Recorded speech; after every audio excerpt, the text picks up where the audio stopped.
values of hobby motor. So I think we will change the values of hobby motor. Okay. Hello, I'm clear. My voice is clear to all of you. Yes, Sudesh, very much clear. Okay, fine. So Arduino Uno has digital pins. So as we were doing experiments yesterday, those experiments were like what we say. Those experiments were like we were controlling LEDs. So controlling LED is an example how to control a digital actuator. How to control a digital actuator. So in Arduino there are 0 to 13 pins which can be used as digital outputs. A0 to A5 pins are there, which can also be used as digital outputs, or they can be used as analog inputs as well. And there are some power supplies. So if we want to get 5 volt and 3.3 volt in our simulations, we can take directly from here. We don't need to add some special circuit for that.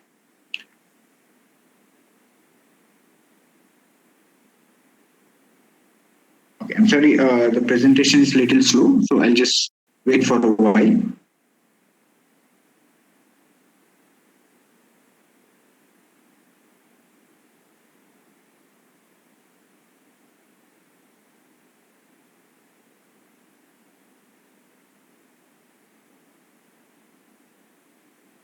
Yeah.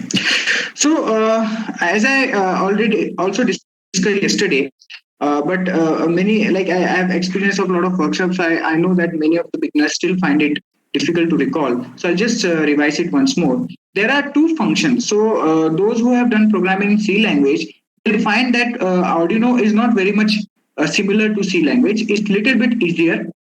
So here there are two functions. One is setup functions and other is loop function.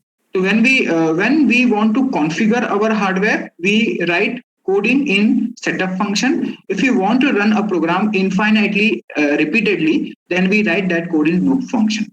So setup function runs only once at the starting of the program, at the starting of your hardware of Arduino Uno, and loop function will run again and again. So this is I've already covered. There are functions that we used yesterday. So although we glow the LEDs, let's again have a brief relook at all the functions that we ran yesterday. So pin mode is the function which is used to decide the direction of the pin that we are using. So like in our case, yesterday we were glowing the LED. So we chose pin number 13 as output and we glow the LED. Similarly, if we want to use inputs that we will be seeing, that we'll be using inputs to sense the input from a digital sensor. So we have to write input. So output and input must be in capital. When we work in a language, there is a syntax. So we have to write, we have to be very careful about capital letters, small brackets, commas, and all those things. It has to be in the exact same way we should write. So another function that we use to glow the LEDs is digital write function. So pin mode function basically decides which pin should be used as input or output. Once a pin is decided as output, we use digital write function to decide whether the output should be high or low. So we have already covered yesterday. So like the LED blinking program that we implemented yesterday was something like this, where in setup function we put one time function which where we are setting a pin number 13 as output. In loop function we are we are writing digital write 13 as high. So we are putting 13 pin as high for 1 second, and then we are putting pin number 13 as low for 1 second.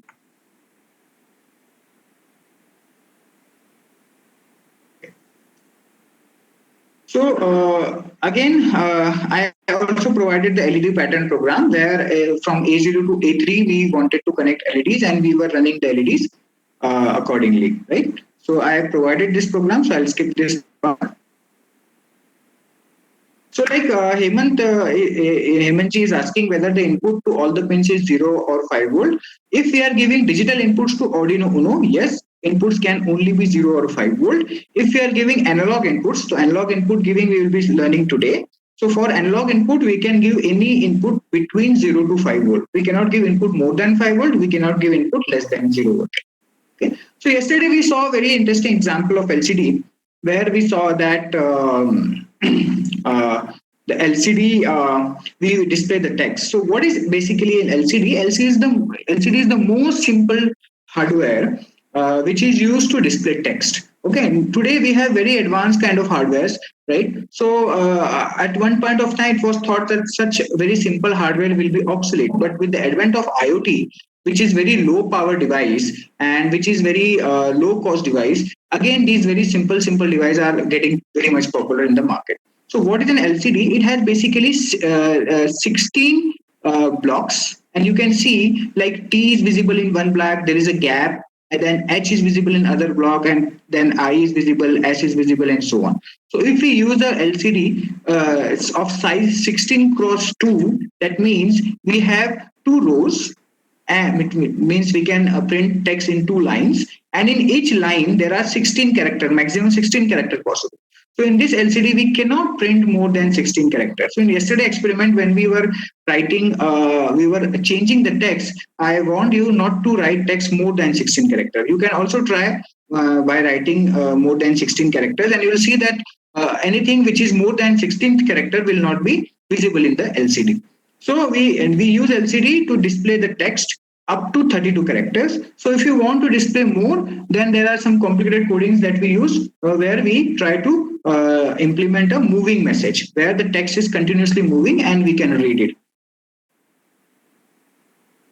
Okay, so LCD required a bit of connections. I think it will be very exhaustive for this short session where I can discuss about the connections. There are a lot of connections already available on the internet about Arduino. You can check that. So what is an LCD? Is the alphanumeric LCD. We can display all characters in this LCD, and it is of different sizes. It comes in different sizes. The most common size is 16 cross 2, where 16 characters can be displayed in one line, and we have total 2 lines in our LCD. So when we work with LCD, the program, we have to again understand the functions that we have to use. So like if we are using this function, so similarly we are controlling the hardware with a lot of functions. Also, many people, many of you are from electrical background. I understand that it will be difficult for you to completely switch over to the difficult languages. But if you want to work on IoT, some knowledge of programming is essential. Very basic, if we talk about core programming of CS and IT, that's very difficult. A lot of things are involved, like command lines, commands, and very higher level languages, networking, things like that. But when we talk about simple hardware like Arduino, even very basic programming knowledge is sufficient, where you should know how to create variables, where you should know how to use loops, if, else, and for loop. So if you see that programming is nothing but a logic, right? The way we do task is using a logic. So for example, here in this example, we can see there is a header file, liquid crystal.h. So this header file is doing nothing, but it is giving us a facility to use the function which can control LCD crystal, right? Liquid crystal, which can control the LCD. So if we want to control the LCD, we have to add this header file. Then we have to create a variable by through which we will be able to control our LCD. And since LCD can be connected to any digital pins of Arduino Uno, so we need to provide to which pins are we connecting the LCD. So these are the pins of LCD RS, EN, D4, D5, D6, D7, which are needed to be connected to the Arduino Uno, and we need to provide which all pins we are using. So 13 pin, 12 pin, 11, 10, 9, 8 we are connecting. So here we are just mentioning to the code that we are using an LCD and we are connecting it to these many pins. When this settings is done, then we go to the setup function where we first begin the LCD. So as I said that there are different types of LCD available in the market. So our software should know, our coding should know, our Arduino should know which type of LCD is connected, because just by knowing the pins, it is not possible to know what type of LCD we are using. So here we are beginning an LCD, LCD.begin, where we are telling that LCD has 16 characters in one line, and there are total 2 lines. So 16 cross 2. In technical language, characters, number of characters in one line are also known as columns, and number of lines are also known as rows. So here the parameters are LCD is a variable which represent a liquid crystal, columns represent number of columns, and rows represent number of rows that display the text. So this is like loop function. We can simply okay. So other than the function that we saw, there are some other functions also. Like LCD.clear function is used to clear whatever text is visible on LCD. Like if we have displayed the text on LCD, hello for example, now we want to write another text. First we have to clear that text. So LCD.clear function is used to clear that text. Then we use LCD.print function to print the data, and the data is in the form of double quotes has to be added whenever we are passing on any string or array of characters. Okay, so this was a simple example. We already did this example. Then you have the sample example with you. So I'll move forward. Okay, so today now we will be moving forward, and in the yesterday and day before, in two sessions we learned about sensors, we learned about processing layer, and we did some experiments. Now we'll combine both of them and extend our experiments. So first we will do with actuators.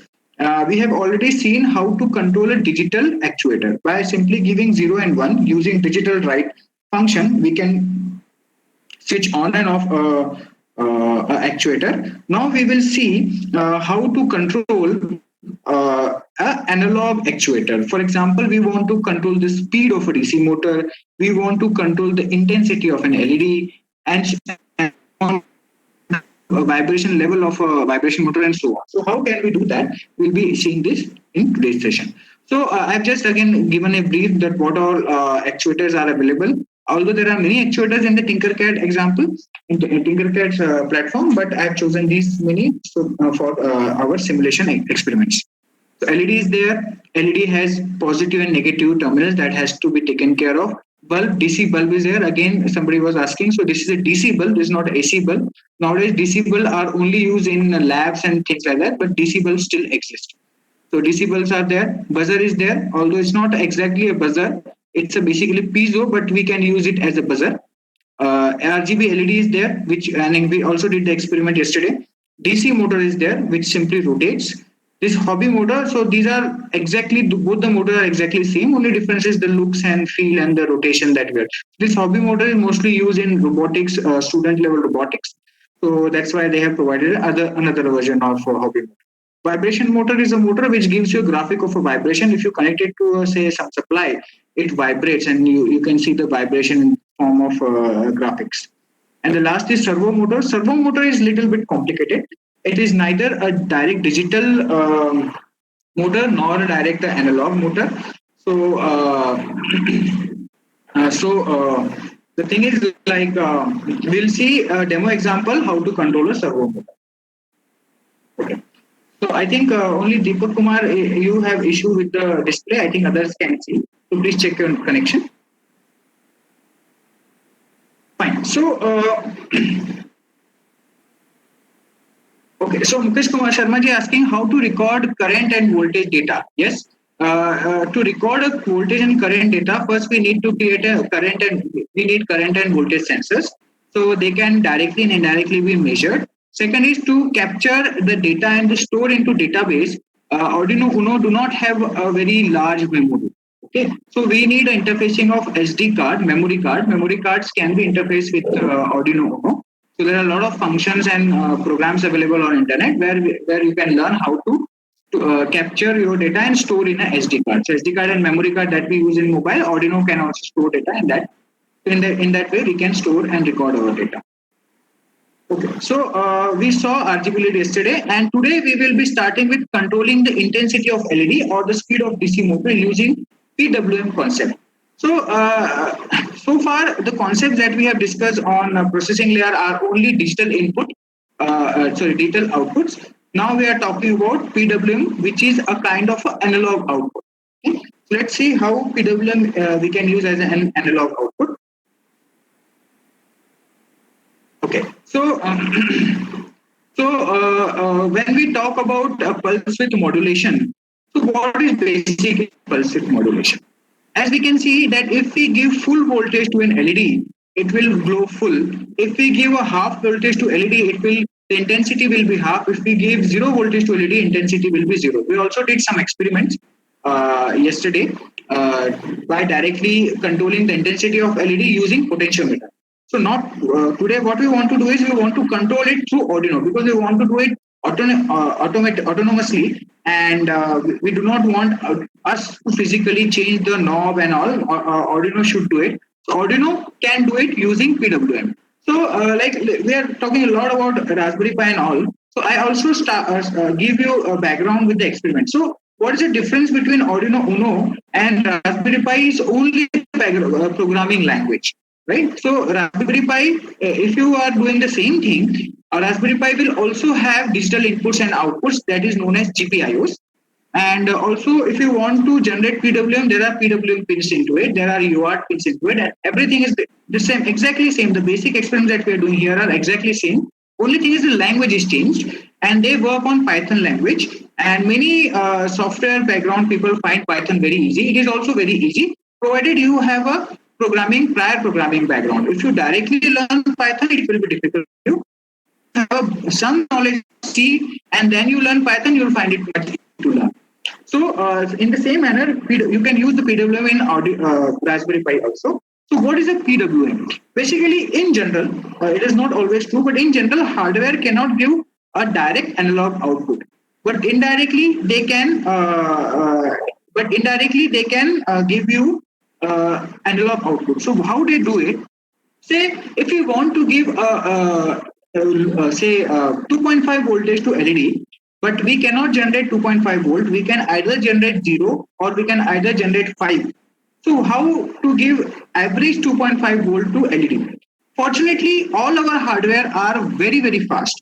Like Arduino works at the speed of megahertz, and Raspberry Pi works in the speed of gigahertz or around gigahertz. Okay, so since they are very fast, if we very fast switch on and switch off a device, like we very start and stop a device, the device can neither get started properly, neither get stopped properly. So it stays somewhere in between. So for example, in this diagram, you can see what we are doing is we are switching on our and then we again switching it off, and then switching on, switching off, switching on, switching off, and we are doing this with a speed of 10 millisecond delay or even 1 millisecond delay. So what we are doing is for 1 millisecond we are switching on, and then for 9 millisecond we are switching it off. Then again for 1 millisecond switching on, then 9 millisecond switching off, and so on. Right. So when we go in this manner, our device neither switches on properly nor switches off properly. What it happens is it stays at the average voltage.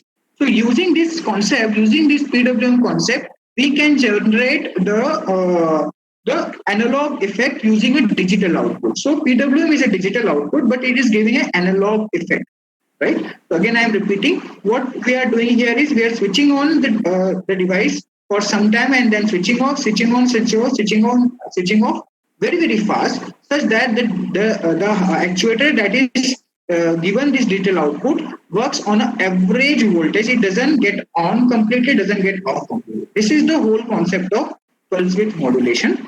So here what you can see, how to control this average value. How can we control this average value? It's very simple. If we switch on for a short time and switch off for a longer time relatively, so like if we have a cycle of 10 millisecond, for 1 millisecond we are switching on, and for 9 millisecond we are switching it off. So we are oning this device for 1 millisecond and switching it off for 9 millisecond, means we are switching on the device effectively only 10% time, and we are switching out the device only 90% time. So your device will work at 10% of the maximum voltage or maximum speed if we are giving this. See here in this case, in the next case, if we are switching on the device for 90% case and only 10% case we are switching it off, so what is effectively our device will run for 90% speed. Okay, so this is called duty cycle. So duty cycle is nothing but T on, how much time we are oning the device and how much time will be T off. So those who are already aware with PWM, they understand what is switching. what is duty cycle. So more the duty cycle, more the speed, less the duty cycle, less the speed. So even if you have not understand this concept very properly, in the coding you will be very easily do it. So let's see how to do that code.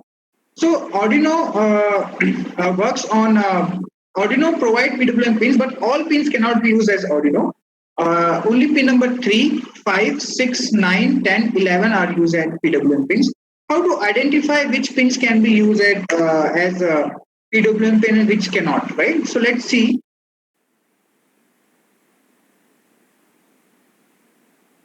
So here in Arduino Uno, you can see there is a tilde sign, a sine wave kind of sign, which is called tilde. Yeah, there is a sine wave kind of sign on the pins. Like pin number 3, there is a sine wave. Pin number 5, there is a sine wave. Pin number 6 is a sine wave. Pin number 9 is a sine wave. Pin number 10 is a sine wave. Pin number 11 is a sine wave. So all these 6 pins supports PWM. We cannot get PWM on any other pins. So that's how we can identify which pins can be used as PWM pins. As I already explained that PWM exists in all other hardwares like Raspberry Pi. So if you can code in Arduino, if you understand how PWM works in Arduino, it will not be very difficult for you to Raspberry Pi to code PWM in Raspberry Pi if you know the Python language. So now how to control the speed of the motor. So to control the speed of the motor, we are having analog write function. Okay, here analog write function W is capital. The first pin, the first input is a pin where we are drawing. This pin must be 3 to 11. 3, 5, 6, 9, 10, 11. Only these pins can be used, and the value can vary from 0 to 255. It is important to understand the value varies from 0 to 255. So why not 0 to 100 or 0 to 10? Why 0 to 255? It comes from the binary concept, because in binary digital system, an 8-bit system, 2 to the power 8 is equal to 256. So if we start from 0, the last value will be 255. So since most of the hardware are binary, so they choose the value 0 to 255 rather than 0 to 100. So for example, like that. So for example, if we connected a pin hardware to pin number 3, pin number 5, pin number 9, and pin number 11. So if we write in the code analog write 3, 0, that means our device which is connected to pin number 3 will be in a stop state. If we give PWM to pin number 5, so our hardware at pin number 5 will move with some speed. 180, the speed will be more faster, and 255. The hardware will run, the actuator will run at maximum speed or maximum intensity. So I'll repeat in once again. Here analog write function we use to provide PWM output. The pin should be 3, 5, 6, 9, 10, 11. The value can be 0 to 255. 0 stand for 0 value or 0 intensity or 0 speed. 255 stand for full speed or full intensity. 100 and 180 are relative speed. As if 255 is the maximum pin, then you can guess what should be the 100 speed. So today we will do with this experiment.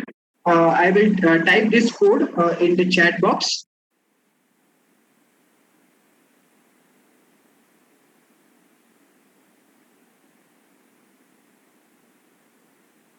So everyone can see this code. Now I'm also sharing the Tinkercad slide, so you can see it there.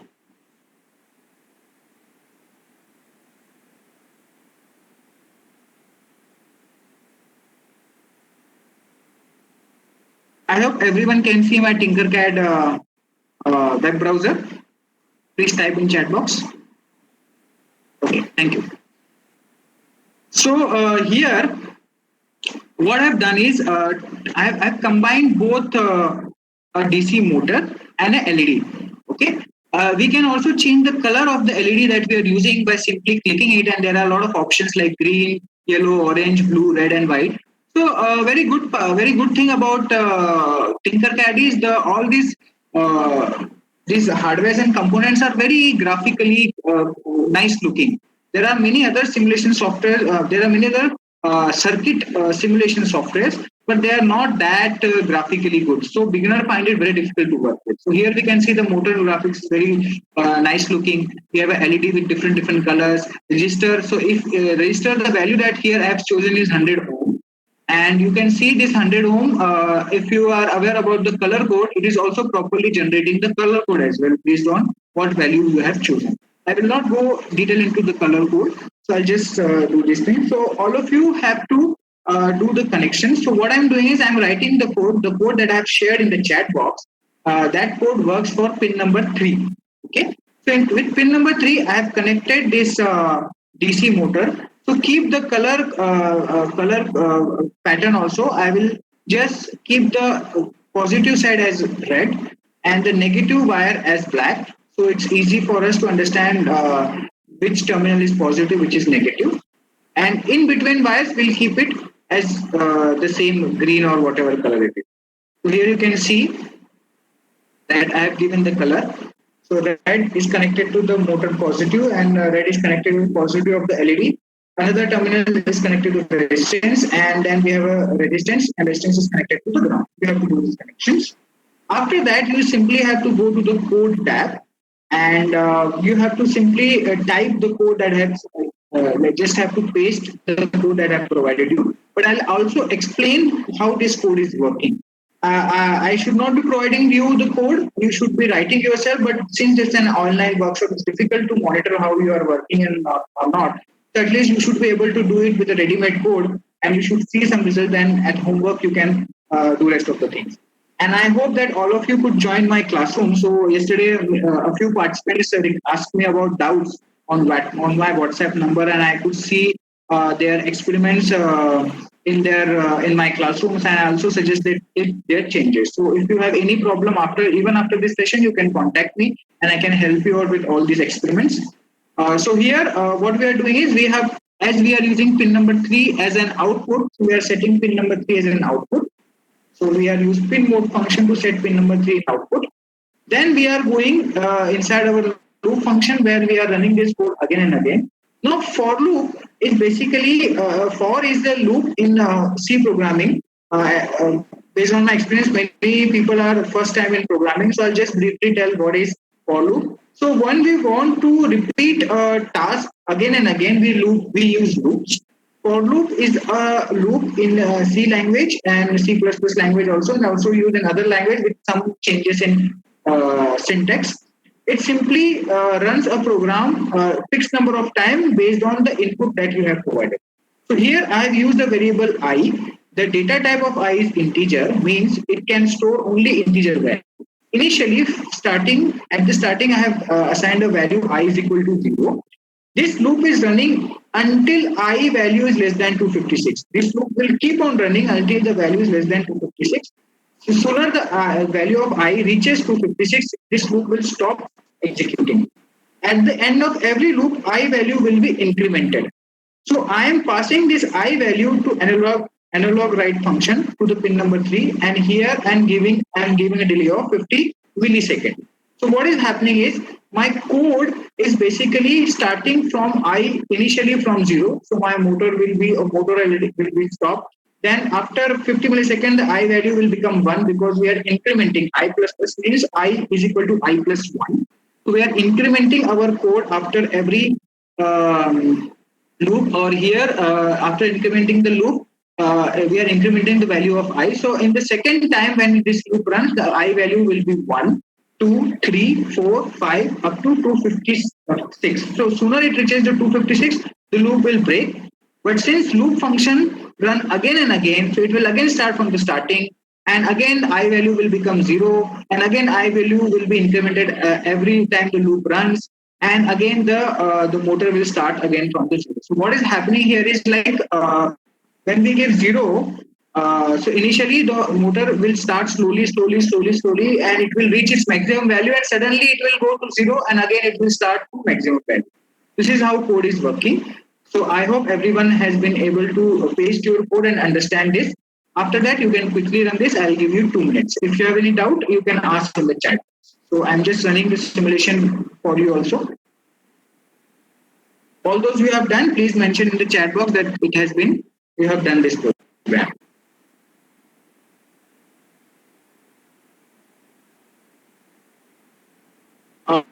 There is only one Arduino in this Tinkercad. There is no other Arduino.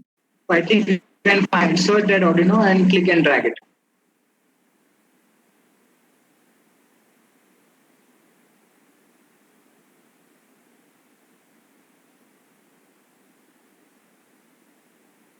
So here you can see that slowly the intensity of LED is increasing. It is reaching a maximum value. The speed is also increasing. Although because it is an animated, so the you may not see exactly the speed moving, but you can see the RPM here, which is telling you that RPM is slowly increasing. Okay, and you can also try to change the color and see a lot of things how it happens. Like I'll change it to say blue color. Let's see how it is working. So all of you, please do this experiment. I've seen only 4 or 5 people who have done. Others, please do it.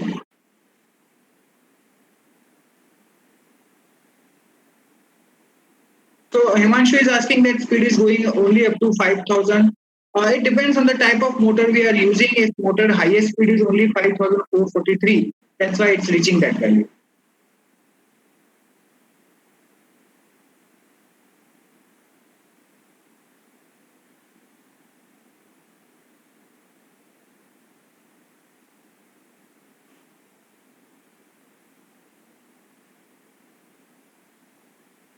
The intensity of LED increases, but since this is a simulation, in simulation the intensity is not changing too much, but it definitely increases. Please make sure you have used a register. Himanshu, please make sure you have used a register. You cannot use LED directly.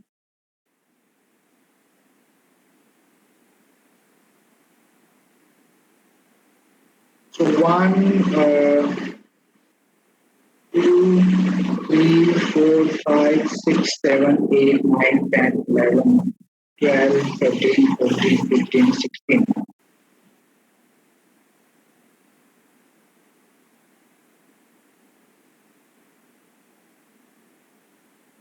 17 people could do it. Resistor value should be 100 ohm. 18, 19, 20. Vijayan Sharma, yes, it's a very good platform, and in fact, Tinkercad is launched for school students in USA, and it is very useful for Atal Labs. If you need any support from my side for those things, you can contact me for all these purposes. I'm also associated with many teachers who are involved with STEM education, so it is very useful for STEM education. Miss Mrinmoy, yes, pin number 3 is PWM pin. I already explained, so please listen carefully to all whatever I am explaining. The pins with this tilde sign, the sine wave near to pin number 3, pin number 5, pin number 6, pin number 9, pin number 10, and pin number 11. There is a sine wave. This sine wave tells you that it's a PWM pin. All the pins are not PWM pin in Arduino.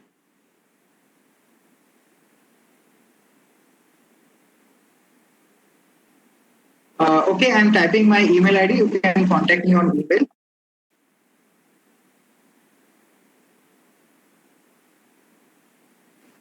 Krishna, it looks like you are doing it first time. You did not do any experiment yesterday. That's why you are asking questions. So, this question. So I'm again telling you, go to the code tab, click that code tab, and here you can see there is a text here. If you are not able to see the text, you have to.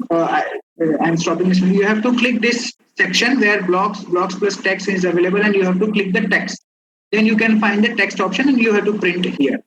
I hope Krishna, your doubt is clear. Please type in whether you got my answer or not.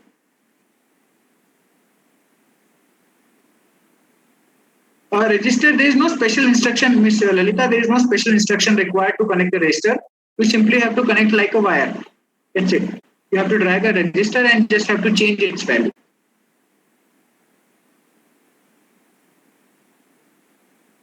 Okay, thank you. Krishna replied that he has understood. Thank you. So I can see that many of you have done, but I'll still give you 1 more minute so others who have not done can do it. I hope all of you are doing in my classroom because I can see there that you are working.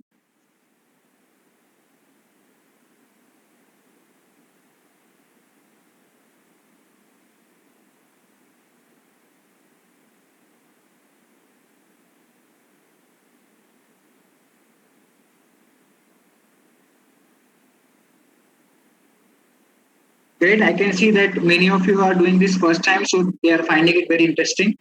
And those who already also have done on similar things, I hope they are getting something new, something what they have not done before. Okay, I'll share the code once again.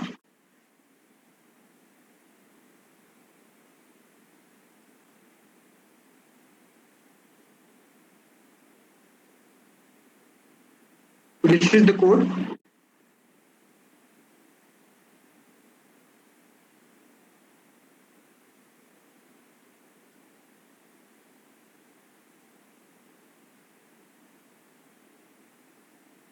Okay, so I think many of you have already done. So let's move on to our next experiment. So I'll again come back to my presentation. I hope all of you are able to see this presentation. Presentation slide is visible to all of you. Okay, great. So let's move on. So what we have seen so far is we have controlled the actuators. We have controlled the actuators with two methods. One, digital output. Second, PWM output. So digital output we can say as the digital actuators, and PWM output we can say as analog actuators. So if we want to control analog actuators, we can control only through pulse width modulation. If we want to control digital actuator, we can control only through digital output. Okay.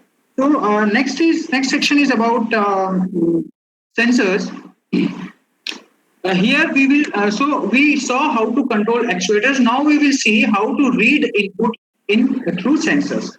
To read input, again, sensors are of two types, broadly of two types, although there are other types also.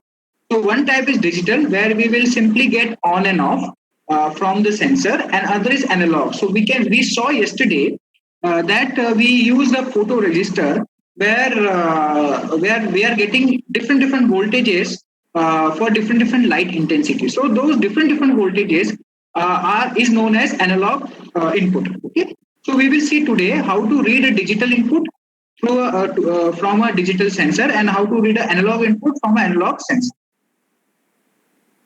Okay. So I just missed one experiment, one demo of servo motor, which I'll show you once I've done this presentation slide. Okay, so there is a question: what is the difference between analog and digital sensor? I explained it before also, but I'll also clarify, because probably I might have missed out to explain it properly. A digital world is like only two levels. So, for example, if we say there is only two voltages possible, 0 volt and 5 volt. All our devices, digital devices, mobile phone, everything works on two voltages, 0 volt and 5 volt. So sensors which only give 0 and 5 are called digital sensor. Example are switch. When we press the switch, we get 5 volt. When we don't press the switch, we get 0 volt. So switch an example of digital sensor. Similarly, tilt sensor. If we tilt it, the output will be high. If we don't tilt it, output will be low. So these are the example of tilt sensor. We will also see the PIR and motion sensor.